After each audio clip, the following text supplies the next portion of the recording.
وہ بچتا ہے تو لوگ سمجھتے ہیں ڈرپوک ہے، حالانکہ ڈرپوک اور ہوتا ہے اور شریف اور ہوتا ہے۔ تو شرافت کو لوگ بزدلی جانتے ہیں۔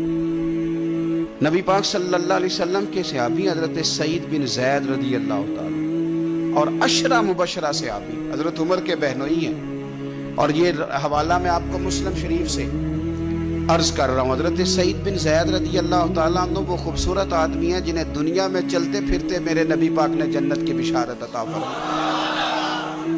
بندے کا قد کاٹ دیکھیں کہ جنتی بندہ، یعنی اتنا اعتماد حضور نے کیا کہ فرمایا اس کے بعد والے آخری دم تک کے اعمال پر بھی میں جانتا ہوں یہ جنتیوں والے کام کرے گا۔ اتنا بڑا آدمی، لیکن ایک عورت نے آ کے جھگڑا شروع کر دیا۔ اربا اس عورت کا نام تھا۔ اس نے آ کے حضرت سعید بن زید سے جھگڑا شروع کیا کہ یہ جو مکان ہے نا آپ کا، اس میں اتنی جگہ میری ہے، مجھے آپ بتائیں ایک شریف آدمی سے عورت جھگڑا کرے تو بندہ جواب میں کچھ کر سکتا ہے؟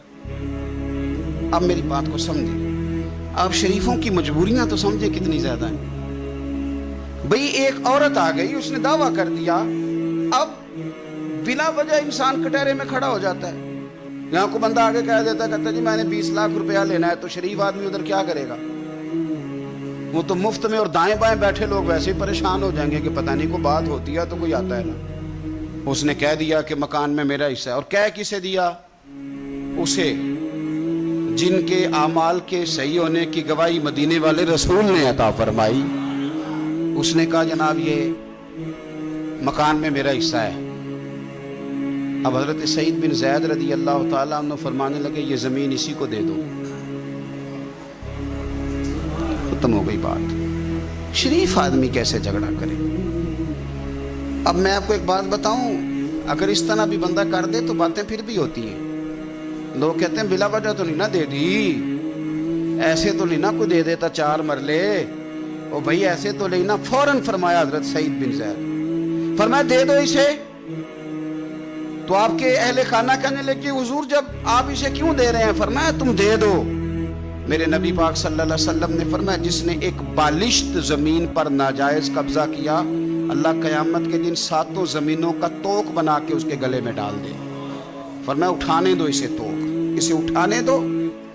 اور ایک حدیث میں فرمایا 7 زمینوں میں دھنسا دے گا اللہ اسے اٹھانے دو، دے دو۔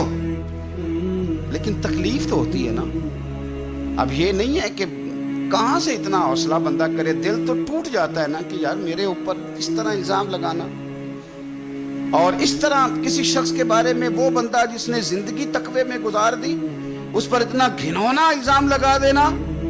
اب حضرت سعید بن زید نے نا لوگوں کو کہہ دیا دے دو، لیکن جب تنہا گئے تو دل ٹوٹا ہوا تھا، کلیجہ پھٹا ہوا تھا، طبیعت پریشان تھی، ہاتھ اٹھائے، کہا اللہ سچائیاں بھی تو جانتا ہے، جھوٹ بھی تو جانتا ہے، ظاہر چیزوں کو بھی تو جانتا ہے، چھپی ہوئی کو بھی تو جانتا ہے۔ اللہ اگر یہ جھوٹی ہے تو اسے اندھا کر دے، اور اللہ یہ جو زمین اس نے مجھ سے لی ہے نا پھر اس میں اس کی قبر بنا دے۔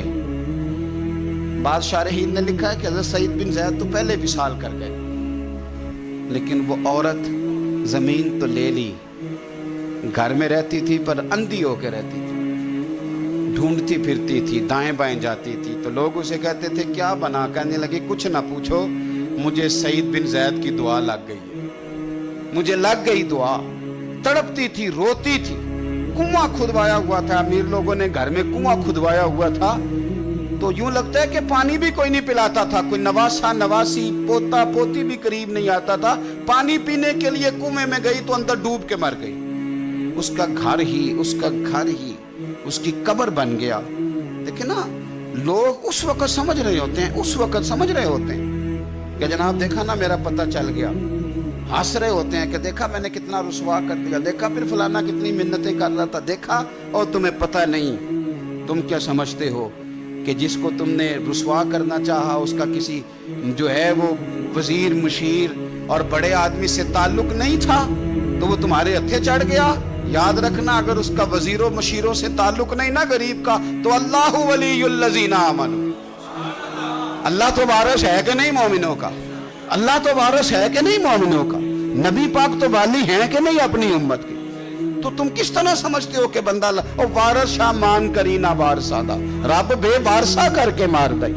تو ہم جب چل رہے ہوتے ہیں نا تو پھر تو ہماری قد کاٹ کا کون مقابلہ کرے, اور جب ہم چڑھ جائیں ہوا کے گھوڑے تو پھر کون ہمارا رخ پھیرے. لیکن یاد رکھنا ایک عدل کرنے والی ذات ہے, جب لگامیں کھینچتی ہے تو پھر لوگوں کو کوئی چارہ, اپنی زندگی کے اندر کبھی بھی کوئی کام ایسا نہ کریں, کبھی بھی